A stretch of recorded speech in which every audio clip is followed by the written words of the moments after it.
실리콘밸리에 거대 기업이 무너질 수 있다고 생각해 보신 적 있습니까? 저는 없었습니다. 불가능하다고 믿었죠.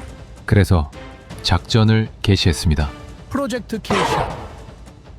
목표는 우리를 압박하는 저 한국의 신생 스타트업 넥시온을 확실히 없애버리자. 30년 노하우를 총동원했어요. 공급망 압박, 인증 지연, 파트너십 차단. 완벽한 포위망이었습니다.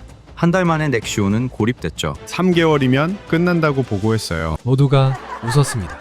저도 웃었죠. 그런데 넥시온은 반응하지 않았어요. 항의도 성명서도 기자회견도 없었습니다. 이상했어요. 불안했죠. 그래서 직접 한국에 갔습니다. 강도현이라는 창업자를 만났어요. 그가 저를 보며 말했습니다. 오히려 기다리고 있었다고요. 대체 뭘 기다렸던 걸까요? 그리고 왜 6개월 후 무릎 꿇은 건 우리였을까요? 1조 2천억 거절당한 금액입니다. 우리가 내밀었죠. 그런데 한국의 한 엔지니어가 이걸 밀어냈습니다. 미쳤다고 생각하셨습니까? 저도 그랬습니다. 그리고 우리는 그를 무너뜨리기로 했죠. 결과요? 우리가 무너졌습니다. 저는 리처드 크론입니다. 실리콘밸리 반도체 기업 타이탄 세미컨덕터의 전략 총괄이었죠. 30년간 경쟁자를 처리해왔습니다. 방법은 간단했어요. 인수하거나 고사시키거나. 그날 긴급 회의가 소집됐습니다. CEO 마이클 헌터가 직접 불렀죠. 이거 봤나? 마이클이 태블릿을 밀었습니다. 기사 제목이 보였죠. 한국 AI 반도체 스타트업 넥시온 6개월 만에 시리즈 B 완료. 저는 피식 웃었습니다. 한국이요? 신경 쓸 필요 있습니까? 마이클의 표정이 굳었습니다. 다음 장을 봐. 스크롤을 내렸습니다. 전력당 성능 테스트 결과. 우리 최신 칩 대비 1.8배. 아직 프로토타입인데 말입니다. 회의실이 얼어붙었죠. 1년 뒤면 우리를 추월한다. 그 전에 끝내야 해. 저는 고개를 끄덕였습니다. 이런 일은 처음이 아니었죠. 아시아에서 치고 올라오는 업체는 많았습니다. 처리 방법도 늘 같았어요. 공급망을 흔들고 인증을 지연시키고 파트너십을 끊는 겁니다. 조용히, 합법적으로, 그리고 확실하게. 작전명을 정하죠. 누군가 말했습니다. 프로젝트 킬샷, 한 방에 끝낸다. 회의실에 웃음이 퍼졌습니다. 자신감에 찬 웃음이었죠? 30년간 이 방법으로 수십 개의 경쟁자를 처리해왔습니다. 일본도 있었고 대만도 있었어요. 중국도 몇 번 손봤죠. 실패한 적 없었습니다. 우리가 치사한가요? 네, 인정합니다. 마이클이 손가락으로 테이블을 두드렸습니다. 2주 안에 계획서 올려. 6개월 안에 끝내자. 저는 자리에서 일어나며 생각했습니다. 한국 별거 아니지? 늘 하던 대로 하면 됩니다. 강도현이라는 이름도 그때 처음 들었어요. 넥시온 창업자. 별 관심 없었죠. 그때 저는 몰랐습니다. 우리가 총을 겨누고 있다라고 생각했죠. 그런데 진짜 총을 들고 있던 건 한국이었습니다.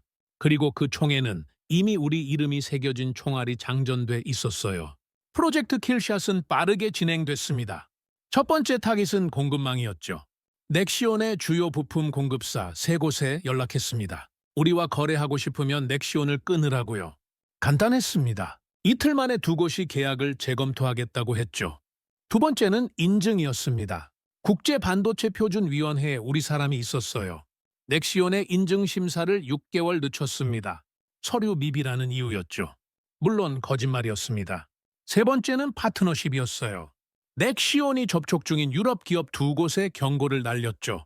저들과 손잡으면 우리와는 끝이라고요. 미팅 2개가 직전에 취소됐습니다. 사실 이쯤 되면 업계에서 다들 알긴 알았어요. 우리가 한국의 넥시온을 무너뜨리려 한다는 걸. 하지만 누구도 입 밖에 내지 않았죠. 우리 편에 서는 게 이득이니까요.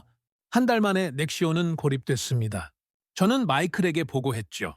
예정대로입니다. 3개월이면 끝납니다. 마이클이 웃었습니다. 역시 리처드야. 그런데 이상한 일이 벌어졌어요. 넥시온이 반응하지 않았습니다. 기자회견도 없었고 성명서도 없었죠. 항의 한 번 없었어요. 보통은 아우성을 칩니다. 불공정하다고, 횡포라고. 그런데 넥시온은 조용했어요. 저는 직접 확인하기로 했습니다. 서울로 날아갔죠. 강도현을 만나보고 싶었어요. 회의실에 들어섰을 때 강도현은 이미 앉아 있었습니다. 프레젠테이션도 없었어요. 테이블 위에는 종이 몇 장만 놓여 있었죠. 요즘 힘드시죠? 공급망도, 인증도, 파트너십도 다 꼬이고 있다면서요? 강도현이 저를 봤습니다. 표정 변화가 없었어요. 알고 있습니다. 그런데 왜 가만히 계십니까? 강도현이 미소를 지었습니다.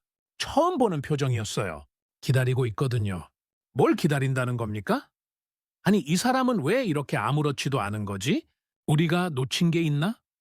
강도현의 그 확신에 찬 모습과 태도에 저는 짜증도 났지만 솔직히 많이 불안해졌습니다. 서울에서 돌아온 후 찜찜한 기분이 가시질 않았습니다. 강도현의 그 미소가 자꾸 떠올랐죠. 기다리고 있다니. 대체 뭘 기다린다는 겁니까? 하지만 저는 애써 무시했습니다. 숫자는 우리 편이었으니까요. 넥시온의 부품 공급은 끊겼고 인증은 막혔고 파트너십은 무산됐죠. 아무리 버텨봤자 시간 문제였습니다. 그런데 2주 후 이상한 기사가 하나 떴습니다. 한국 언론이었죠. 제목이 눈에 확 들어왔어요. 넥시온, 글로벌 반도체 기업의 조직적 방해 정황 포착.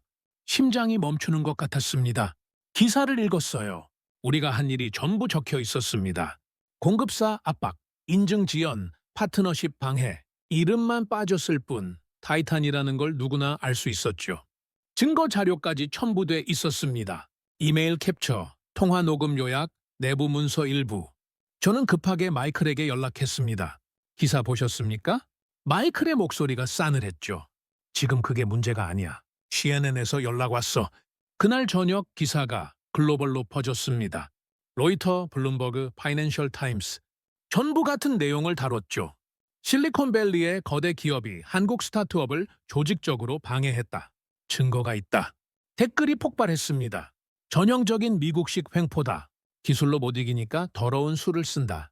넥시온 응원한다. 여론이 완전히 뒤집혔어요.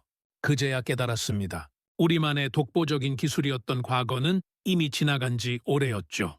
우리의 덫에 우리가 걸리고 만 지금 이 시점부터 우리는 금세 잊혀지기 시작했습니다. 한국의 작은 스타트업에 불과했던 넥시온이 우리 자리를 차지하면서 전 세계적으로 이미지까지 챙기고 있었죠. 강도현은 처음부터 알고 있었습니다. 제대로 역전의 상황을 만들기 위해 발톱을 숨기고 오히려 우릴 덫으로 몰았던 겁니다. 우리가 총을 쐈다고 생각했죠. 그런데 반가쇠를 당긴 순간 총구는 우리를 향하고 있었습니다. 다음 날 아침 주가가 폭락했습니다. 개장과 동시에 8%가 빠졌죠. 점심때는 12%였어요. 마감할 때는 17%였습니다. 하루 만에 시가총액 수십억 달러가 증발했죠. 인터넷은 더 잔인했습니다. 전 세계 네티즌들의 댓글이 쏟아졌어요. 기술로 못 이기니까 비열한 수를 쓰네. 이게 실리콘밸리 수준이야? 타이탄은 이제 끝났다. 한국 스타트업한테 쫄아서 이런 짓을 하다니. 넥시온 대단하다. 거대 기업의 더러운 공격을 버텨내고 오히려 역관광시켰네. 한국이 무섭긴 무서운가 보네. 안 그러면 왜 이렇게까지 했겠어? 타이탄 찌질하다. 공룡이 개미한테 밟힐까봐 발버둥 치는 꼴이잖아. 루저들의 전형적인 행동이네. 정정당당하게 경쟁하면 지니까. 읽을수록 얼굴이 뜨거워졌습니다. 30년간 업계의 왕이었는데 하루아침에 찌질한 루저가 됐어요. 이사회가 긴급 소집됐습니다. 회의실 분위기는 장례식장 같았어요. 아무도 먼저 말하지 않았죠. 마이클의 얼굴은 창백했습니다. 해명 자료를 내야 합니다. 누군가 말했어요. 하지만 뭘 해명한다는 겁니까? 증거가 다 나왔는데 부정할 수가 없었습니다. 법무팀 의견은요? 소송 가능성이 있습니다. 불공정 경쟁으로 회의실이 술렁였어요. 우리가 피고가 된다는 겁니까? 그때 마이클이 화면을 켰습니다. 넥시온 관련 뉴스였어요. 넥시온 글로벌 투자 러브콜 쇄도 일주일 만에 미팅 요청 삽입 7건. 삽입 7건이라고요. 우리가 끊어놓은 파트너십이 고작 2개였습니다. 역효과가 너무 컸어요. 유럽 기업 3곳, 일본 대기업 2곳, 심지어 중동 국부펀드까지. 우리가 막으려던 문이 수십 개로 늘어난 겁니다. 저는 강도현의 얼굴을 떠올렸습니다. 그 담담한 표정. 저 사람은 처음부터 이걸 노렸던 거죠. 우리의 공격을 미끼로 전 세계의 관심을 끌었어요. 마이클이 한숨을 쉬었습니다. 인수 제안을 넣어야겠어. 저는 고개를 저었습니다. 안 받을 겁니다. 저들은 이미 이겼으니까요. 회의실이 조용해졌습니다. 30년 만에 처음 느껴보는 패배감이었죠. 그래도 마이클은 포기하지 않았습니다. 일주일 후 넥시온에 인수 제인서를 보냈죠. 1조 2천억 원. 한국 스타트업 역사상 최대 규모였습니다. 제발 먹혀라. 제발 이 제안서를 받아들여라. 속으로 몇 번의 주문을 걸어봤는지 몰라요. 아무리 강도현이 대단해도 1조 2천억이에요. 그 돈이면 평생 놀고 먹어도 남습니다. 인간의 욕심은 결국 숫자 앞에 무너지니까요. 사흘을 기다렸습니다. 답이 없었어요. 일주일이 지났죠. 여전히 침묵이었습니다. 마이클도 초조해하기 시작했고 저도 마찬가지였어요. 보통은 이틀 안에 답이 옵니다. 거절이든 수락이든. 그런데 아무 말이 없었어요. 그 침묵이 더 무서웠죠. 그리고 또 일주일이 지났습니다. 드디어 답이 왔어요. 이메일 한 통이었죠. 저는 급하게 열었습니다. 손이 떨렸어요. 내용은 단 3줄이었습니다. 제안에 감사하지만 독자 경영을 유지하겠다. 넥시온의 목표는 특정 기업이 아니라 AI 반도체 시장 전체다. 1조 2천억을 거절했습니다. 믿을 수가 없었어요. 저는 화면을 몇 번이고 다시 읽었죠. 글자가 바뀌지 않았습니다. 진짜였어요. 한국의 작은 스타트업이 1조 2천억을 차버린 겁니다. 마이클에게 보고했습니다. 마이클의 얼굴이 일그러졌죠. 30년간 이 업계에서 돈으로 안 되는 일은 없었습니다. 그게 우리의 무기였어요. 그런데 그 무기가 통하지 않았습니다. 저는 그제야 깨달았습니다. 강도현은 돈을 원한 게 아니었죠. 처음부터 다른 걸 원했어요. 시장 전체. 그 말이 무슨 뜻인지 아십니까? 우리 밑으로 들어오지 않겠다는 겁니다. 우리와 같은 위치에 서겠다는 거죠. 아니, 어쩌면 우리 위에 서겠다는 겁니다. 그날 저녁 기사가 또 터졌습니다. 넥시온이 타이탄의 1조 2천억 인수 제안을 거절했다는 내용이었죠.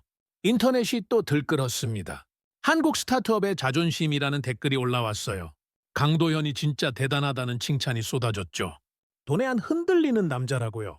반면 우리는 완전히 무시당한 거대 기업이 됐습니다. 돈으로도 안 되는 상대한테 밀리는 공룡. 1조 2천억이라는 숫자가 오히려 우리를 더 초라하게 만들었죠. 저는 창밖을 바라봤습니다. 실리콘밸리의 밤하늘 어딘가에 한국이 있었어요. 그리고 그 한국이 우리를 내려다보고 있었죠. 인수 제안이 거절된 후 업계 분위기가 완전히 달라졌습니다. 예전에는 넥시온을 한국의 작은 스타트업이라고 불렀죠. 그런데 이제는 아무도 그렇게 말하지 않았어요. 1조 2천억을 거절한 회사, 타이탄을 역관광시킨 회사. 넥시온은 이제 전 세계가 주목하는 이름이 됐습니다. 저는 두려워지기 시작했습니다. 돈을 거절하는 기술은 통제할 수 없거든요. 30년간 이 업계에서 살아남은 비결은 간단했습니다. 위협이 되는 기술은 사버리는 거죠. 돈이면 다 됐어요. 일본 기업도, 대만 기업도, 중국 기업도. 결국엔 숫자 앞에 무릎을 꿇었습니다. 그런데 한국은 달랐어요. 강도현은 달랐습니다. 돈이 안 통하면 어떻게 합니까? 방법이 없었어요. 며칠 후 더 충격적인 소식이 들려왔습니다. 한국 정부가 움직이기 시작했다는 거예요. 대통령실에서 넥시온 관계자를 만났다는 기사가 떴죠. 비공식 방문이었지만 의미는 분명했습니다. 국가가 뒤에 서겠다는 신호였어요. 저는 그 기사를 읽으면서 손이 떨렸습니다. 이건 기업 하나의 문제가 아니었어요. 국가 대 국가의 싸움으로 번지고 있었죠. 우리가 상대하는 건 더 이상 강도현 한 사람이 아니었습니다. 한국이라는 나라 전체였어요. 그리고 국가를 상대로 싸워서 이긴 기업은 역사상 없었습니다. 곧이어 한국 정부의 공식 발표가 나왔습니다. 반도체 공공펀드 조성, 대규모 연구개발 지원, AI 반도체를 국가 전략 산업으로 지정한다는 내용이었죠. 발표문에 적힌 문장이 눈에 박혔습니다. AI 반도체는 산업의 쌀이자 안보다. 그 한 문장이 모든 걸 말해줬어요. 넥시온이라는 이름은 직접 언급되지 않았습니다. 하지만 누구나 알았죠. 이건 넥시온을 위한 방패였어요. 미국 언론들도 이 소식을 대서특필했습니다. 한국이 반도체 전쟁에 본격 참전했다는 분석이 쏟아졌죠. 어떤 기사는 이렇게 썼어요. 한국은 더 이상 추격자가 아니다. 새로운 판을 짜고 있다. 그 기사를 읽으면서 저는 씁쓸해졌습니다. 우리가 추격당하고 있다는 걸 인정해야 했으니까요. 마이클이 저를 불렀습니다. 회의실에 들어갔을 때 마이클의 얼굴은 지쳐 있었어요. 30년 지기였는데 이렇게 무너진 모습은 처음 봤습니다. 책상 위에는 서류들이 어지럽게 널려 있었죠. 주가 그래프, 시장 점유율 분석, 경쟁사 동향 보고서, 전부 우리가 밀리고 있다는 내용이었어요. 저는 입을 열었습니다. 우리가 싸울 수 있는 상대가 아니라고요. 기업이 국가를 이길 수는 없다고요. 마이클은 아무 말도 하지 않았습니다. 그냥 창밖만 바라봤죠. 그 침묵이 모든 걸 말해줬어요. 우리도 알고 있었습니다. 이미 늦었다는 걸. 그날 밤 저는 집에 돌아와서 오래 생각했습니다. 우리가 진짜 두려워하는 게 뭔지. 한국이 무서운 게 아니었어요. 기술이 무서운 것도 아니었죠. 통제되지 않는 선택이 무서웠던 겁니다. 돈으로도 압박으로도 어떤 방법으로도 꺾을 수 없는 의지. 그게 진짜 위협이었어요. 저는 강도현을 떠올렸습니다. 처음 만났을 때 그 담담한 표정, 기다리고 있다던 그 말, 1조 2천억을 거절하던 그 결단. 저 사람은 처음부터 흔들린 적이 없었어요. 우리가 공격할 때도, 언론이 떠들 때도, 전 세계가 주목할 때도 그냥 자기 할 일을 했죠. 연구실에서 칩을 만들었습니다. 그게 가장 무서운 거였어요. 싸우지 않고 버티는 사람, 말하지 않고 증명하는 사람. 강도현은 싸우고 있지 않았습니다. 그는 버티고 있었어요. 그리고 역사적으로 버티는 자가 결국 이겼죠. 저는 창밖을 바라봤습니다. 실리콘밸리의 불빛이 반짝였어요. 30년간 이 불빛 아래서 승리해왔습니다. 그런데 이제 그 불빛이 꺼져가는 것 같았어요. 저 멀리 태평양 건너 한국에서 새로운 불빛이 켜지고 있었죠. 그리고 그 불빛은 점점 밝아지고 있었습니다. 그로부터 한 달 후 한국에서 전 세계를 뒤흔든 뉴스가 터졌습니다. 한국 대통령이 넥시온 본사를 직접 방문했다는 거예요. 예고도 없었고 의존도 없었습니다. 대통령이 직접 연구실까지 내려갔다고 했죠. 저는 그 기사를 보면서 소름이 돋았습니다. 국가 수반이 스타트업을 방문하는 일은 흔하지 않습니다. 대기업도 아니고 유니콘도 아닌 회사를요? 그것도 예고 없이. 그건 단순한 격려 방문이 아니었어요. 국가가 선택했다는 선언이었죠. 전 세계를 향해 말하는 거였습니다. 이 회사는 우리가 책임진다고요. 저는 30년간 이 업계에서 수많은 나라를 봐왔습니다. 일본도 봤고, 대만도 봤고, 중국도 봤죠. 그들도 반도체에 투자했어요. 그들도 국가 전략을 세웠습니다. 하지만 이렇게까지 하는 나라는 처음 봤어요. 대통령이 직접 스타트업 연구실에 가는 나라, 기술자 앞에서 고개를 숙이는 나라. 한국은 달랐습니다. 기사에 따르면 대통령은 강도현에게 한 가지만 물었다고 합니다. 뭐가 필요하냐고요? 강도현의 대답은 짧았죠. 시간과 신뢰. 그 두 마디였어요. 대통령은 고개를 끄덕였다고 합니다. 그리고 이렇게 말했죠. 국가가 뒤에 서겠다고요. 그 한 문장이 가진 무게를 아십니까? 저는 알았습니다. 너무나 잘 알았어요. 그건 단순한 약속이 아니었습니다. 책임의 선언이었죠. 만약 넥시온이 실패하면 그건 대통령의 실패가 됩니다. 국가의 실패가 되는 거예요. 그 위험을 감수하고 저 말을 한 겁니다. 한국이라는 나라가요. 저는 문득 우리 미국을 돌아봤습니다. 우리는 어땠나요? 실리콘밸리는 늘 정부와 거리를 뒀죠. 기업이 알아서 한다고 했어요. 국가의 개입은 비효율이라고 믿었습니다. 그런데 한국은 달랐어요. 국가와 기업이 하나가 됐습니다. 개인의 선택이 국가의 선택으로 격상됐죠. 그 힘을 어떻게 이깁니까? 곧바로 후속 발표가 쏟아졌습니다. 반도체 공공펀드 1조 원 조성, AI 반도체 전용 연구단지 설립, 해외 인재 유치 특별 비자 신설, 규제 샌드박스 확대. 한국 정부는 넥시온을 위해 길을 닫고 있었어요. 장애물을 치우고 자원을 모으고 세계 최고의 환경을 만들고 있었죠. 저는 그 발표들을 보면서 깨달았습니다. 이건 더 이상 기업 대 기업의 싸움이 아니었어요. 국가 대 국가의 전쟁이었죠. 그리고 솔직히 말하면 한국이 이기고 있었습니다. 미국 언론들도 이걸 느꼈어요. 월스트리트 저널은 이렇게 썼죠. 한국이 반도체 게임의 규칙을 바꾸고 있다. 뉴욕타임스는 더 직접적이었습니다. 실리콘밸리 한국발 위기에 직면하다. 그 기사들을 읽으면서 저는 쓴웃음을 지었어요. 30년 전에는 상상도 못했던 일이었습니다. 그때 저는 한국이라는 나라에 대해 다시 생각하게 됐습니다. 저는 한국을 잘 안다고 생각했어요. 빠르게 따라오는 나라, 열심히 일하는 나라. 하지만 결국은 우리를 넘지 못하는 나라. 그게 제가 알던 한국이었죠. 그런데 틀렸습니다. 완전히 틀렸어요. 한국은 따라오는 나라가 아니었습니다. 새로운 길을 만드는 나라였어요. 6.25 전쟁 이후 폐허에서 일어난 나라. 아무것도 없는 상태에서 반도체 강국이 된 나라. 세계가 불가능하다고 했던 일들을 해낸 나라. 저는 그 역사를 알고 있었습니다. 하지만 진짜 의미를 몰랐어요. 한국인들은 불가능을 모르는 것 같았습니다. 안 된다고 하면 오히려 불타올랐죠. 막으면 돌아갔고 넘어지면 다시 일어났어요. 강도현도 마찬가지였습니다. 우리가 공격할 때 그는 웃고 있었어요. 기다리고 있다고 했죠. 그게 한국인의 DNA인 것 같았습니다. 버티고 이겨내고 결국 승리하는. 저는 두려웠습니다. 솔직히 말하면요. 한국이 무서웠어요. 기술이 무서운 게 아니었습니다. 저 나라의 의지가 무서웠죠. 국민 전체가 하나의 목표를 향해 달리는 모습. 정부와 기업과 국민이 한 방향으로 움직이는 힘. 우리는 그런 적이 없었어요. 분열되어 있었죠. 각자의 이익을 추구했습니다. 그날 밤 저는 지도를 펼쳤습니다. 한국은 작았어요. 미국의 한 주보다 작은 나라였죠. 그런데 그 작은 나라가 세계를 흔들고 있었습니다. 거인을 쓰러뜨리고 있었어요. 다윗과 골리앗이 떠올랐습니다. 그리고 저는 깨달았죠. 이 싸움에서 골리앗은 우리였다는 걸요.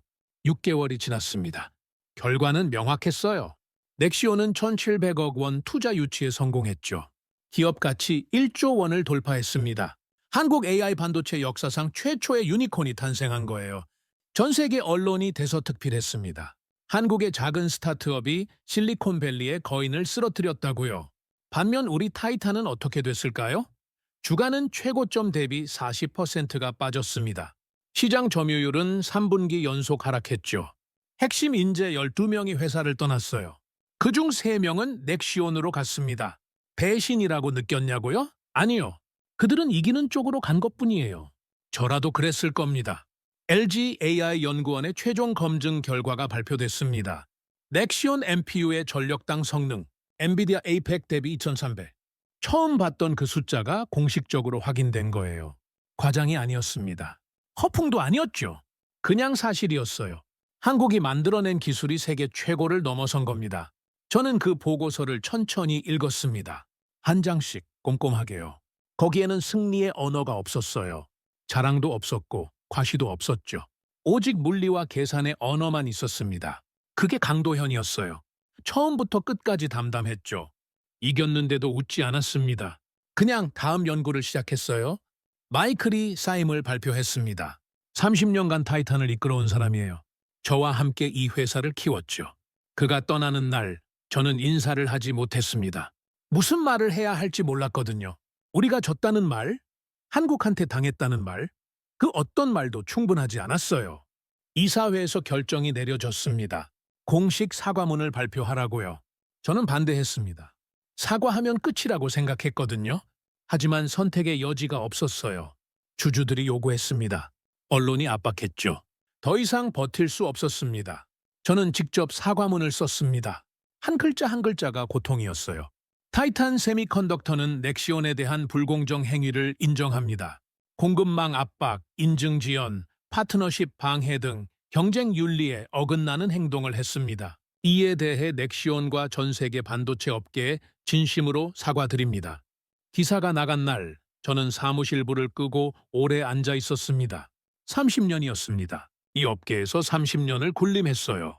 아시아가 치고 올라올 때마다 막았습니다. 일본도 막았고 대만도 막았고 중국도 막았죠. 늘 성공했어요. 그래서 한국도 막을 수 있다라고 생각했습니다. 오만이었죠. 완전한 착각이었어요. 한국은 달랐습니다. 그들은 막히면 돌아갔어요. 넘어지면 다시 일어났죠.